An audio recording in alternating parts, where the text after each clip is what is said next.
یہ منتر والا کوئی فقیر ہے، اس کا توڑ منتر والے سے ہی ہوگا. تو اس وقت جو بہت بڑا ان کا ایک منتر جاپ کرنے والا پجاری تھا، اس وقت اس تاریخ میں اس کا نام رام دیو بتایا گیا ہے، یہ والا نہیں ہے، اس زمانے کا تھا. اور اس کو راجا نے جا کر کہا، وہ کبھی کسی سے مقابلے کے لیے آیا نہیں تھا، اس نے حامی بھر لی کہ ہاں ٹھیک ہے، میں جاؤں گا، دیکھتا ہوں کون فقیر آیا ہے ہماری اس دھرتی پر، اور میں جاپ کروں گا، اگر جادو ہے تو جادو سے میں کاٹ دوں گا.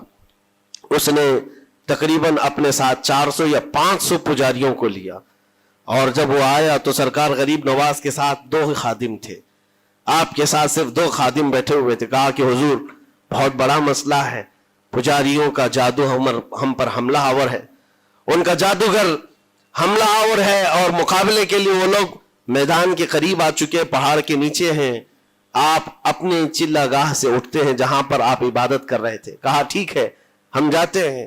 اور اس کے بعد سرکار غریب نواز نے کہلا بھیجا اپنے خادم سے، کہو کہ وہ اپنا منتر پڑھیں، ہم اپنا منتر پڑھیں. وہ اپنا منتر پڑھیں جو بھی ان کے جادو کا ہے. اب جب وہ پنڈت نے، پجاری نے دیکھے بغیر اپنے سارے پجاریوں سے کہا کہ جیسے ہی وہ درویش آئے گا، وہ فقیر آئے گا، ہمارا یہ منتر ہے، یہ پڑھنا، وہ آگ میں بھسم ہو جائے گا، دنیا دیکھے گی. سبوں نے کہا ٹھیک ہے، لیکن ابھی کسی نے دیکھا نہیں تھا. لیکن جیسے ہی وہ اپنی جھوپڑی سے یہ مرد قلندر جلوہ رسول لے کر کے نکلا تھا، جمال رسول لے کر نکلا تھا، بیٹا ہے کس کا؟ حسن و حسین کا بیٹا ہے، فاطمہ زہرا کا بیٹا ہے.